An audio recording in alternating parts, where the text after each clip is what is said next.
Ја стартуваме најновата Телма амбуланта и нови минути каде што се разбира со супер соговорник ќе дадеме добри совети. Овој пат одлучивме да зборуваме за срцевите аритми, односно за неправилната работа на срцето како една многу честа појава, веројатно резултат на тоа и стресното секојдневие кое што сите ние за жал го живееме. Начинот на живот, физичката активност и тоа како влијаат, се разбира кога можеби нели ќе биде оној период во животот кога за прв пат ќе почувствувате дека нешто не функционира како што треба со срцевиот мускул.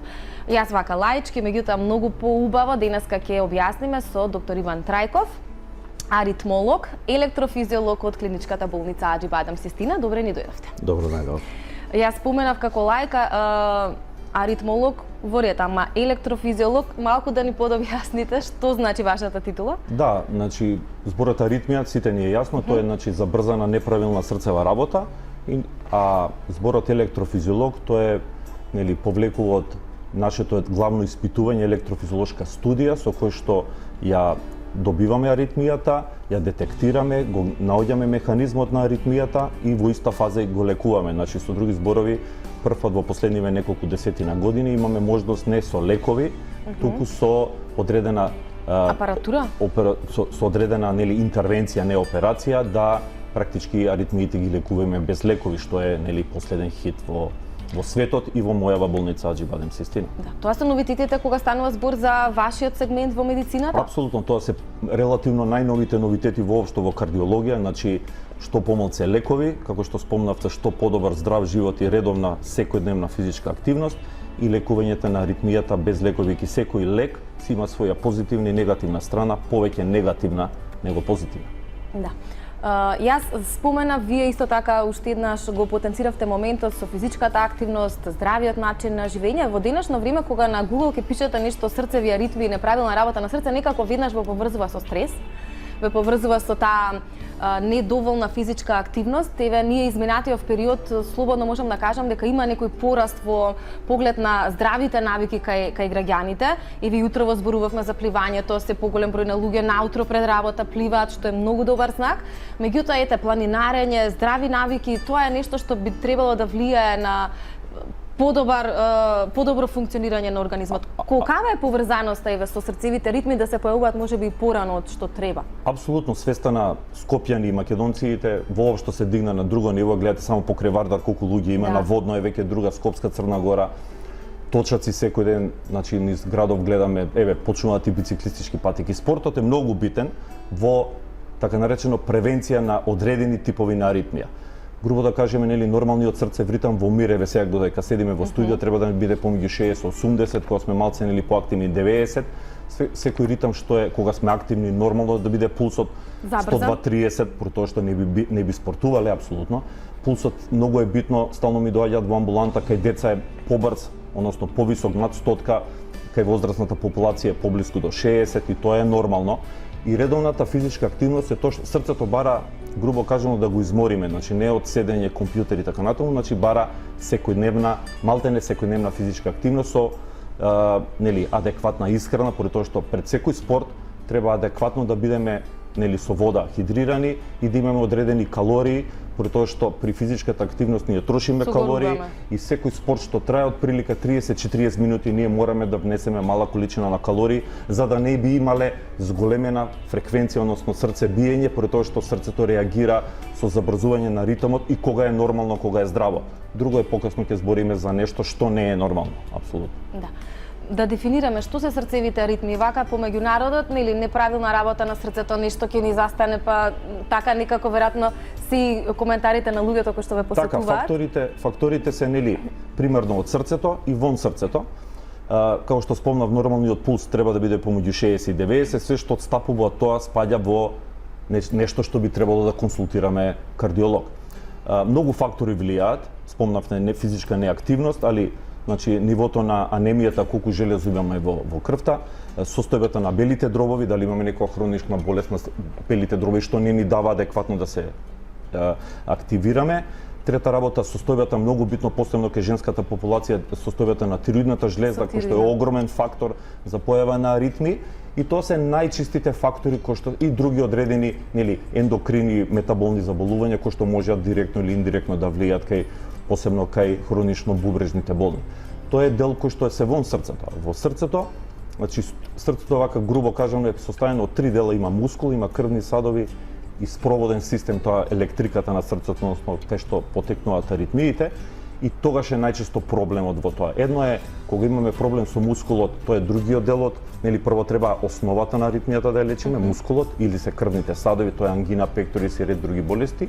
И доаѓаме до она што нели е аритмија, кај што може да бидат аритмиите вродени, значи тоа се едни кружни тахикарди кои што нагло почнуваат, пациентите обично се под 30 години, нагло прекинуваат и пулсот е многу голем, значи 150, 200, 220, 250 и тогаш настапува на вториот дел од мојата, што кога ме најавивте електрофизиологија, значи со тој метод ние ги лекуваме. Болнината ќе бидеме комплетно опремена, ние може да одговориме на сите типови на аритмии, значи лекување на аритмии без лекови, што е многу битно и што е сме многу горди на таа метода. После тоа пациентот нема аритмија и практички излекуван. Тоа е многу ретко во интерна медицина, малтене као хирургија, значи го вадите слепото црево, после втор пат не може да има. Тоа е дел со електрофизиологија. Значи, грубо кажано, аритмии кои што зависат од срцето и аритмии кои што не зависат од срцето, битно е многу битно.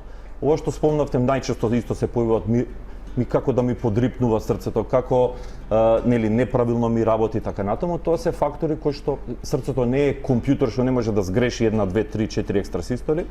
Многу често тогаш форсираме, нели, редовна секојдневна физичка активност и најчесто со тоа го купираме стресот, стресот како стрес е тотално немерлива величина и не може да го измериме, али дефинитивно и кај секој различно има степен на одговор, луѓе има карактерно различни, чуваат во себе, не чуваат во себе, али најдобра антистрес терапија е редовна секојдневна физичка активност, апсолутно.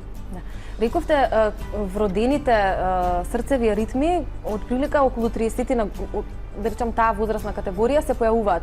Тоа е секогаш така или може ако се бидејќи се вродени? Најчесто овие кружни тахикардии се појавуваат во релативен мир кога пулсот почнува да се стабилизира, значи околу 70. Кај децата спомнав цело време пулсот е над 100, тоа за срцето е како да трча нонстоп. И затоа овие типови на аритмии механизмот е таков, значи не е сега да објаснуваме, обично се појавуваат кога е приспори срцевра и затоа пациентот ми каже: "Абе докторе, спортувам ја секој ден, никогаш не ми се дешава аритмија, кога ќе дојдам дома, ќе се истуширам, ќе седнам пред, нели, да одморам, тогаш ќе се појави." Значи спориот пулс ги прави основата на одредени типови на аритмии.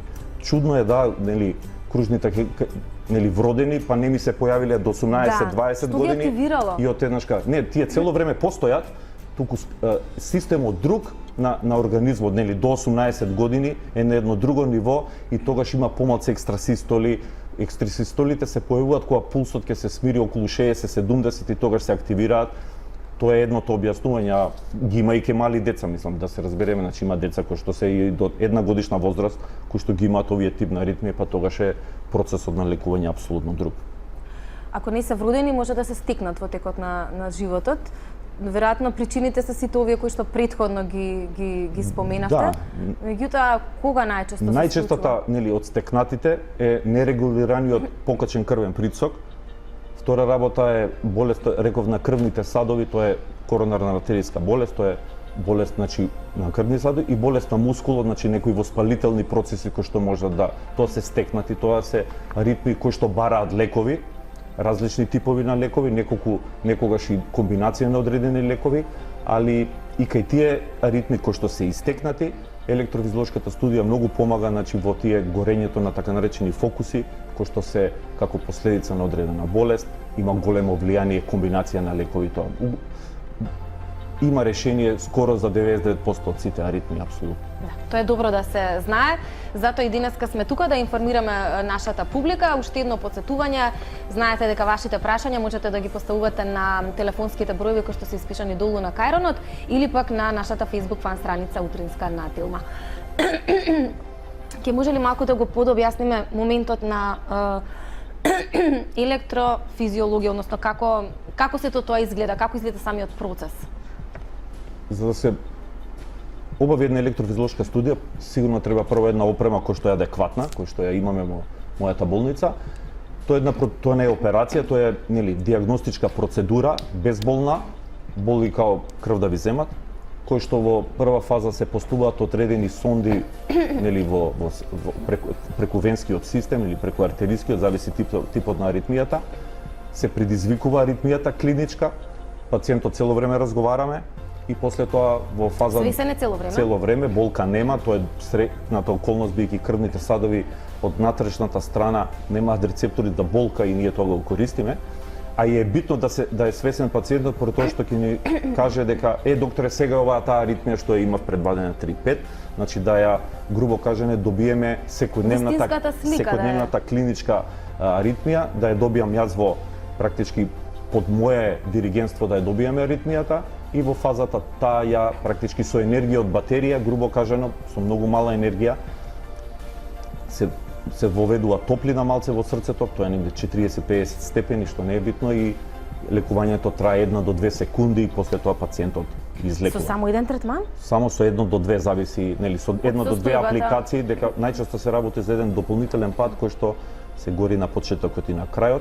Ние го викаме зборот горење, тоа е така наречена радиофреквентна аблација, значи со енергија ви реков од батерија на допирот со мускул создава малце топлина, практички е горење во некоја мала регија, во смисол под милиметар, и после тоа толку и треба, и после тоа пациентот во 99% веќе ја нема аритмијата. Ретко може да се појави друг тип на аритмија, бидејќи секогаш кога пациентот има аритмија, секогаш е побрзата. Поспорите ритми се супримирани, односно не може да дојдат во реален свет. Што вели вашето искуство, некако свисни се граѓаните за овој тип на лекување, затоа што секој ден сме посветени, поради тоа што веќе таа метода научени се на лекарства, неколку години, веќе скоро повеќе од 10 години во Македонија. Во Македонија тоа значи се повеќе има такви информации и излекуваните пациенти ни се најдобра, нели, реклама поради тоа што цел живот имав аритми, се плашев да одам на одмор да не добијам аритмија таму, се плашев да возам кола да не добијам аритмија, се плашев со луѓе да излезам да не добијам аритмија и тоа ни е најдобриот, нели, под наводници реклама. Задоволен пациент и он ни носи пациенти, нема потреба некои посебни реклами за таа работа. Одиме на одмор, се плашам да не добијам аритмија. Возам автомобил, се плашам да не добијам аритмија. Што ја предизвикувате во такви ситуации кога можеби најмалку очекувате во секојдневното функционирање, вие да добиете? Да, стресот е најчесто поврзан со адреналин. Адреналинот го зголемува степенот на, нели, на тахикардија во организмот, степенот на екстрасистоли и тогаш во одредени ситуации, зависи човекот колку е, нели, карактерно, трема и така натаму по пат, пред авион, во авион, му се дешава. И тоа е тоа што е едно што може да ја откочи целата приказка, значи стрес. И затоа често и луѓе одат со различни лекови, со тоа, значи сега со модерниве техники одма имаш, нели, ЕКГ-то ми го праќаат и така натаму со преку овие техники на комуникација, али у глобала такви помагање на пациент, направите ова и со тоа да ги решиме апсолутно. Али пак е, нели, здравиот живот, бе помалце лекови, ќе ги средиме сите аритми. Да, претходно ги споминавте белите дробови, а ние живееме во Скопје, еден од трите најзагадени градови во свет, за жал, факт со кој што не треба да се фалиме, иако сме нели некаде на врвот, па не знаат во светот. Колку загадениот воздух може да влијае на зголемена појава, на почеста појава на срцеви ритми? Многу има испитувања дека одредени, нели, дали загадувањето, тешки метали и ред други, нели, фактори од околината, дали влијаат зголемениот звук, децибели и така натаму. Има директно или индиректни докази за тоа. Белите дробови се едно, поради тоа што како филтрите на нашиот организам, нели, луѓе посебно кои што се и пушачи и така натаму, значи го зголемуваат отпорот на срцето во белите дробови, се намалува кислородот и се појавува најчесто еден посебен тип на аритмија, се вика предкоморна фибрилација, во народот позната како апсолутна аритмија, значи тоа е брза, неправилна срцева работа, кој што најчесто е проблемот едниот дел од срцето, левата предкомора, кој што е факторот за да се откочи тоа. И тоа е тоа што ние треба да го следиме, да го превенираме, и за тоа постојат, нели, одредени лекови во прва фаза, а после тоа на крај нели доколку не успееме после неколку третмани со лекови, пак постои електрофизиолошка студија која што тоа ќе го реши. Значи предкоморната фибрилација е една од стекнатите аритмии кои што директно или индиректно влие белите дробови. За околината немаме цврст доказ дека директно би влијале, индиректно преку белите дробови апсолутно влијае. Апсолутно. Стигна и првото прашање, вели господин на 57 години пред 4 години почнува да има аритми.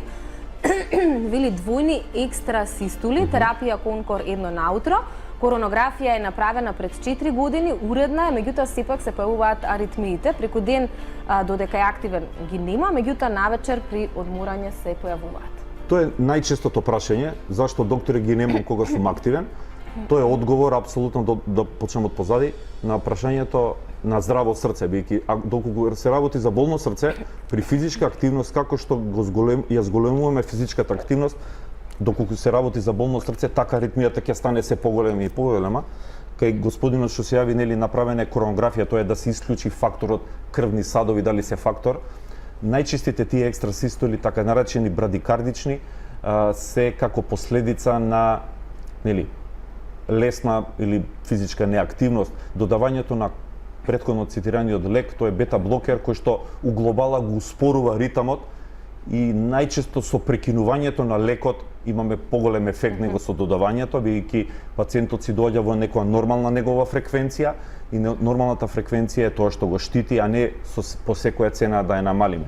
Мојот предлог, бидејќи сега стварно не знам кои типови на екстрасистоли се, дали се предкоморни, коморни, али према ова што имам информации, најверојатно се работи, предлогот мој е да го намали или ја исклучи дозата на Конкорот, се не е битно како се викаше лекот. Има и прашања за каде да ве најдат, уште едно потсетување дека доктор Игор Трајков ни доаѓа, ни доаѓа од клиничката болница Аџи Бадем Систина.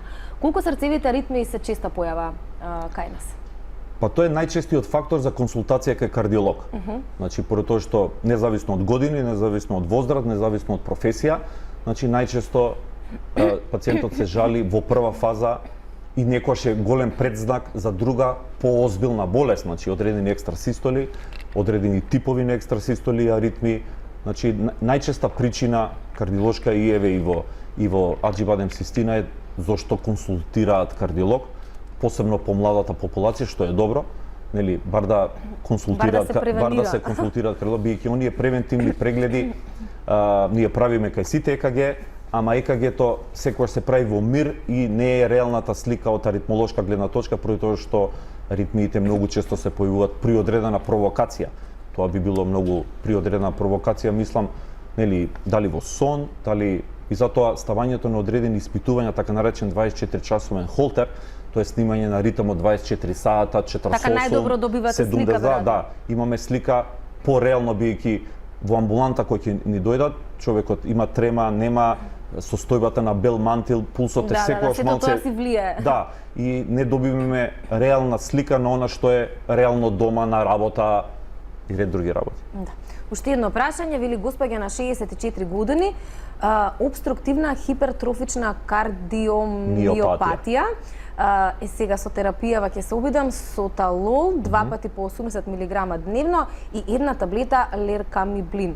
Лерканидипин, најверојатно. Најверојатно. Хипертрофична кардиомиопатија, тоа е посебна состојба болест на мускулот, нели, едно од тие работите. Тоа е, да појаснам, значи тоа е задебелување на срцевиот мускул повеќе него што треба. Може да е стекнато, може да е нели комбинација на вродено, може некош е последица од валуларни болести.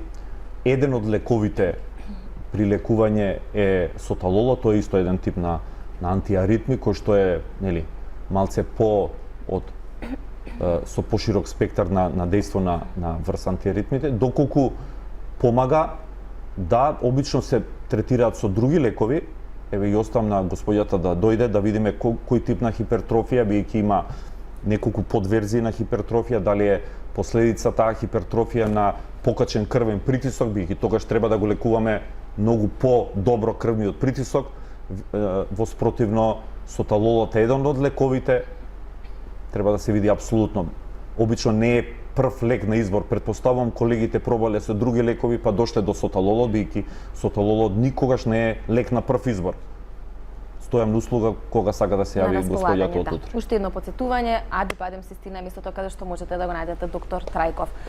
Претходно споменавте и вие дека може би е добра работа во однос на превенцијата што се поголем број на млади луѓе и ќе си дојдат чисто консултативно или што се вели. Меѓутоа, луѓето кои што барем еднаш во животот почувствувале никаква аритмија, никаква неправилност, во никој случај не треба нели да се игнорира тој момент. Кога треба да се посети кардиолог? Да, сега, знаете, не е еднаш кога ми пререпна срцето и трчање на кардиолог, мислам, ворете тоа, апсолутно, али доколку таа аритмија се повторува во релативно слична ситуација, значи, не знам, тргнав после 200, 500, 800 метра или секогаш во одредена позиција се наведнувам дека има и такви аритми при позиција се појавуваат, тогаш треба потхитно, мислам, што побрзо да консултираат. А например ми се појавуваат аритмиите денеска, па 3 дена као ги нема, тоа значи тоа е најчесто одговор на нешто вон срцето, дека срцето не може денес да е болно, а утре и заутре да е теоретски добро, па после во петок банки се појават, значи тогаш е некој фактор кој што треба да го бараме вон срцето, али пак бара консултација кај интернист, ќе спомнам дали е тоа анемичен синдром, тироидната жлезда, нели апсолутно огромен фактор, посебно кај женската популација кој што е фактор и нели рана откривање на причината во срцето и кажам некош може некои безазледни екстрасистоли да ни кажат озбилна состојба на срцето, посебно озбилна состојба на валвулите се дел нели од срцето кои што ја усмеруваат крвта од во еден во друг правец. Треба консултации, бар еднаш. Знаете, бар еднаш, па после тоа се одлучува дали е тоа консултација секоја година, на 3 години, на 5 години, али бар да се расчисти дали се тоа бенигни, дали бараат лекови, дали не бараат лекови или да бараат нешто повеќе. Така. Девојка на 25 години, вели веќе 2 години има прескокнување на срцето. Сега диагнозата аритмија екстрасистолика. Така.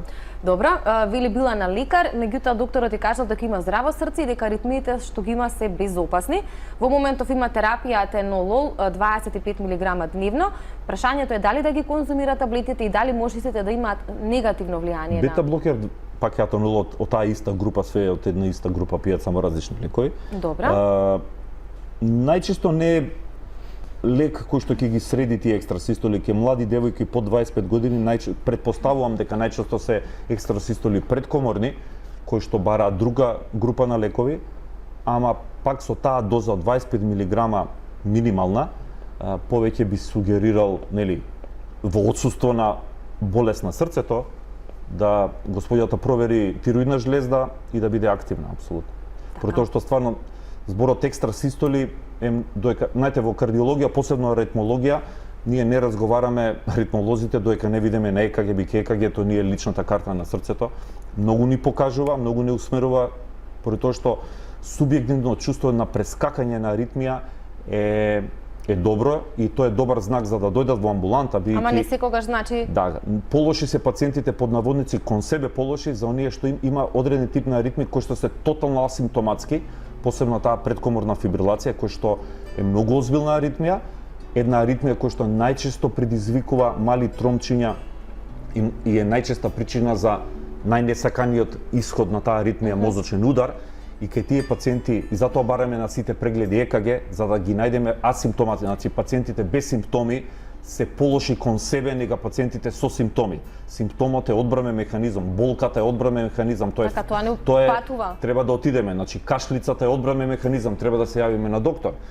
Најлоши пациенти кон себе, па и за докторите се асимптоматските без симптоми, значи киспен дека аритмијата траела 5, 6, 10 години и ни доаѓа на место кај што ние сме полоши доктори, не може да му помогнеме на тоа срце, него да му помогнеме на почетокот пред неколку години. Да. Затоа редовни контроли. Чести се тие?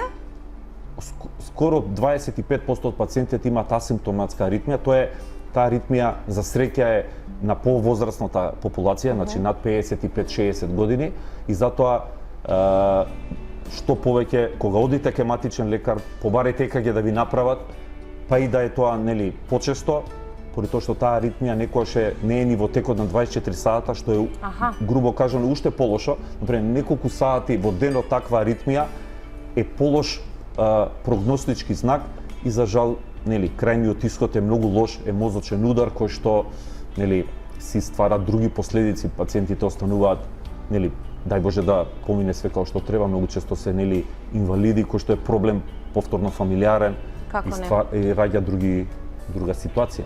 Да, многу прашање, се надам дека ќе стигнеме да одговориме на сите. Вели господин на 34 години пред една година почувствувал прескокнување на срцето и тоа најчесто кога леже на грб, односно кога вдишува. Позиција. Да, вели бил на лекар, очекување на срцето 87, немал прескокнување на прегледот, меѓутоа има крвен притисок 135/80. Вели дали е тоа почеток на некаква срцева аритмија? Крвниот притисок 130/80 спаѓа во оптимален крвен притисок. Значи сега последните наши водичи е нели што пониско подобро, до негде до под 100, не под 120 кај сите.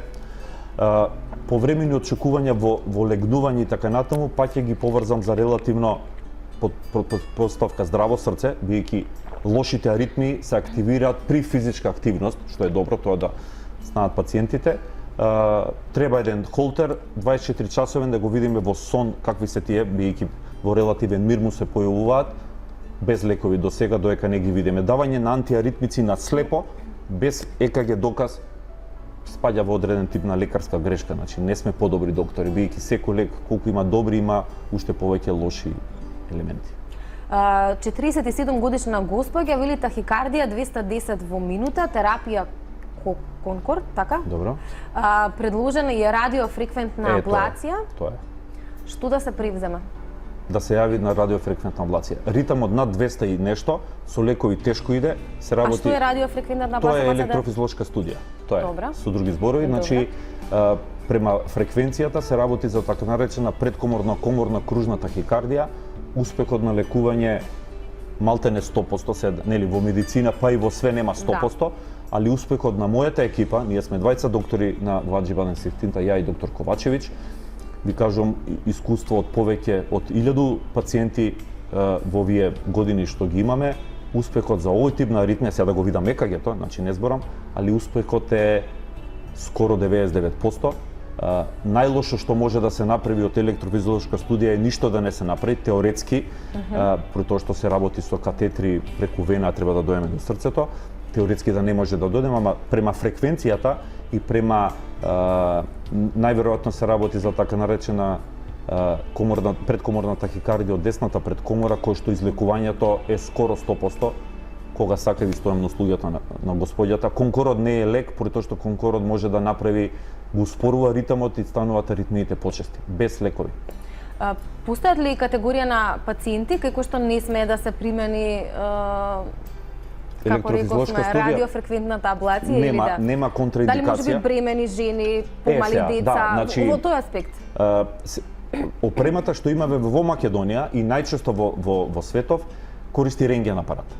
Рентгенот апарат у старт е контраиндикација, нели, фала Богу за бремени жени, со строга предострожност за деца. Значи јас не сум педиатриски кардиолог и моите пациенти се над 14 години, ја немам право да лекувам, нели, да применам. Да. Иако во свет се работат, има така наречено таква опрема кој што не користи рентген и тогаш се пациентите полесно одат овие, значи што се деца.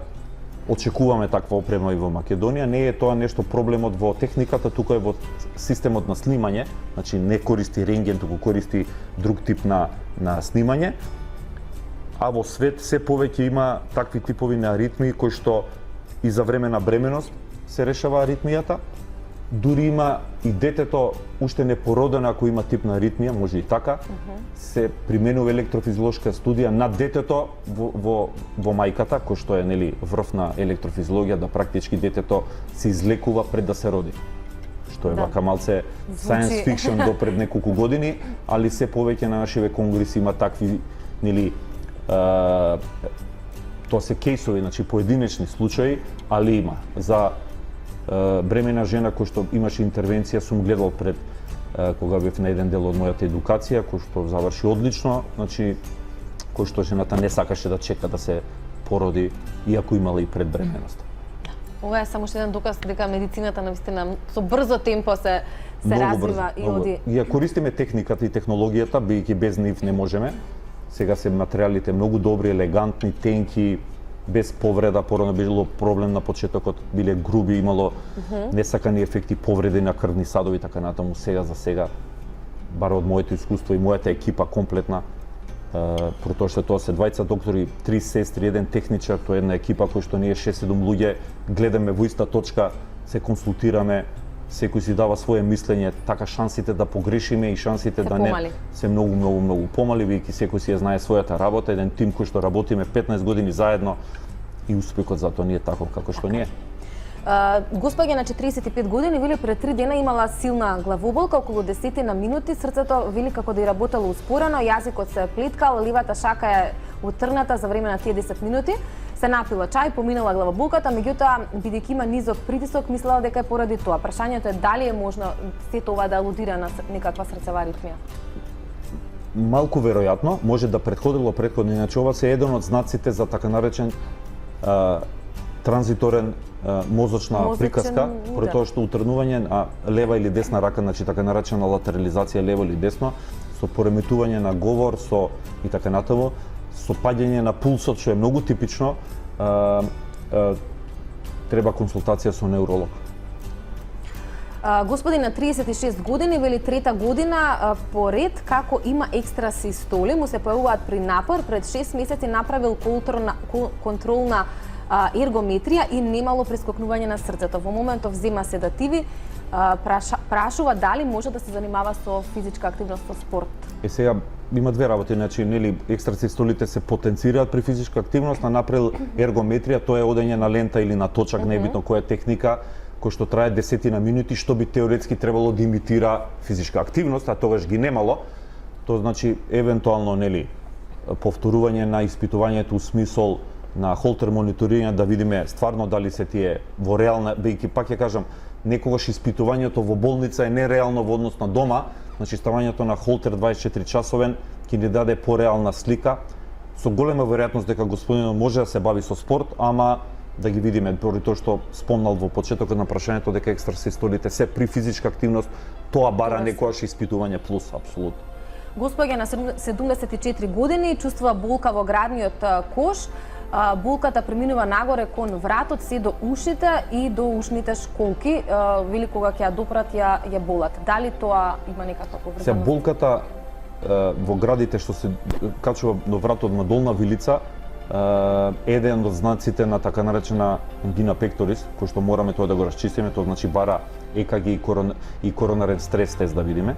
Сега втората и дел на прашањето, болката никогаш срцева не боли на пипкање, претоа што тоа е друга болка, значи тоа би било коскено-мускулна, малце двете работи, али секој случај треба да се расчисти дали болката е од болест на крвните садови или е болест на коскено-мускулниот систем, бидејќи почетокот на прашањето не оди со другото, значи едно е при физичка активност болка или болка која што се шири кон вратот, потенцирањето при пипкање сама од себе исклучува срцева работа, треба се јави во амбуланта. Постои некоја категоризација или подоба дали жените или мачите страдаат повеќе од овие срцеви аритми или? Полната нели разграничување скоро и да нема некоја, освен аритми кои што е за зависни од тироидната жлезда, тие се почести. Тие се почести, се анемичните синдроми, нели можда под наводници, ама тоа се фактори кои што се вон срцето. Кога збориме фактори во срцето, обично нема одреден тип на аритмија кој што се повеќе ке женскиот пол, односно ке машкиот. Одреден типови на аритмија се, како што спомнав, се појавуваат со возраста, али не со полот. Полот не би имал некоја директно влијание. Дури овие вродени аритми многу често се и фамилиарно оптоварени, значи многу ретко или за среќа, нели нема две сестри, двајца браќа или татко и мајка и така натаму.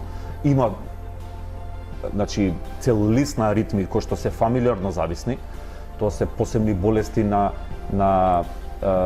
каналите на срцето, натриумските канали, кои што отеднашка појавуваат многу брза тахикардија 250, кој што е коморна и таа бара тотално друг тип на лекување.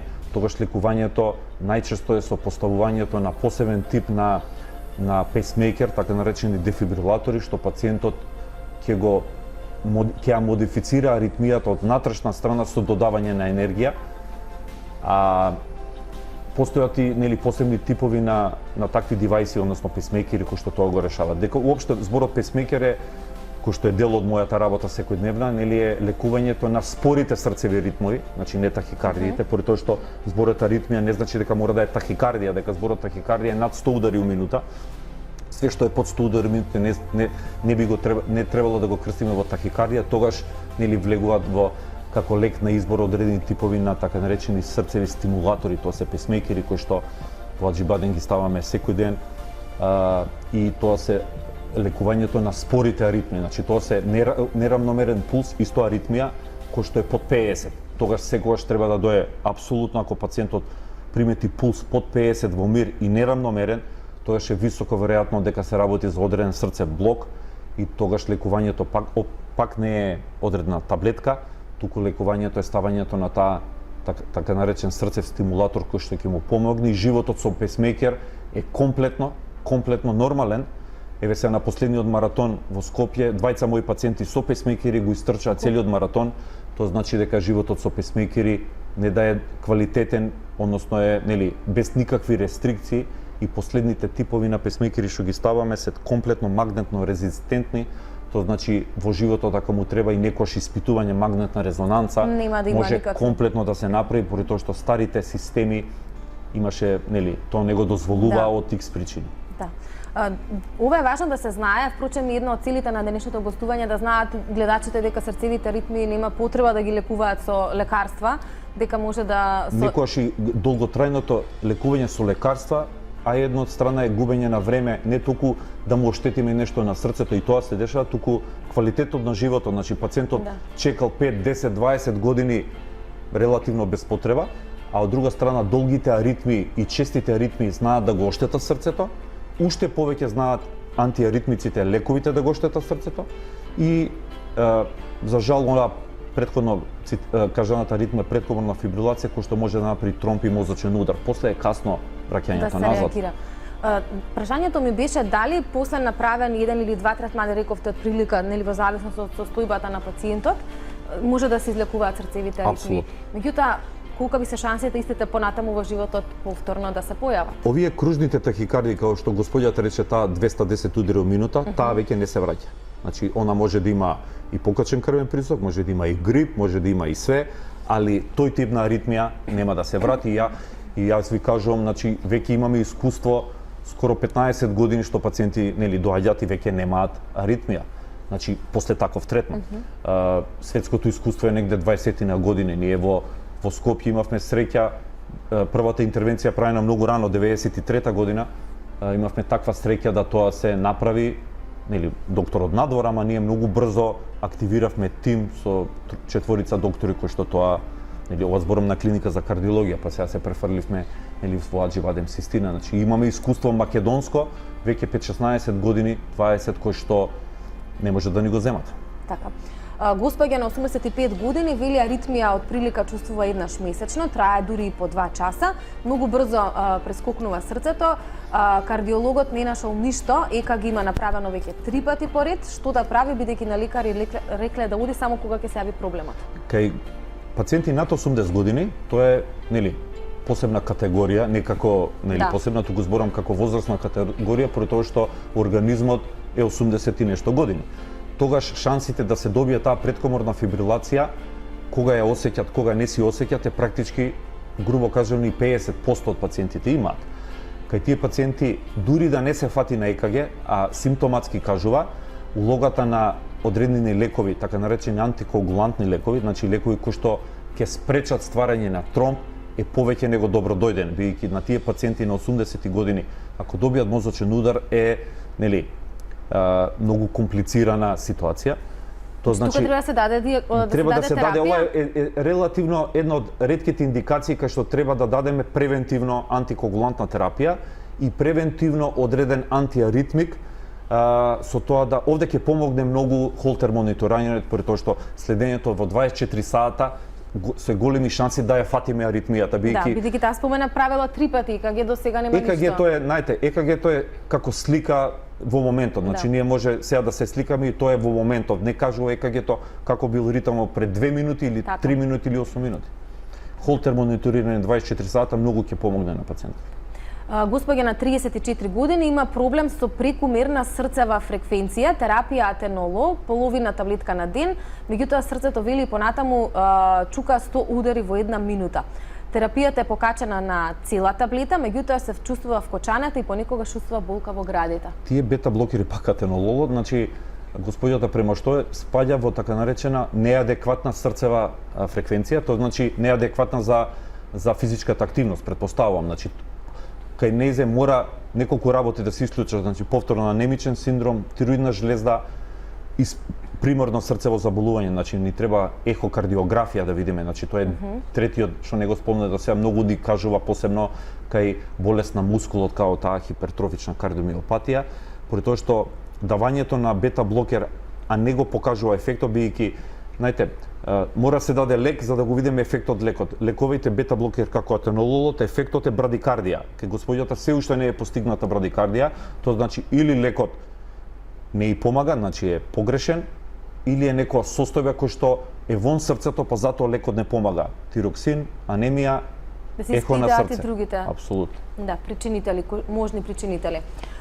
Господи на 73 години вели страда од атриална фибрилација, ова колку што знам едно од најчестите. Тоа е таа предкоморна фибрилација, нели што?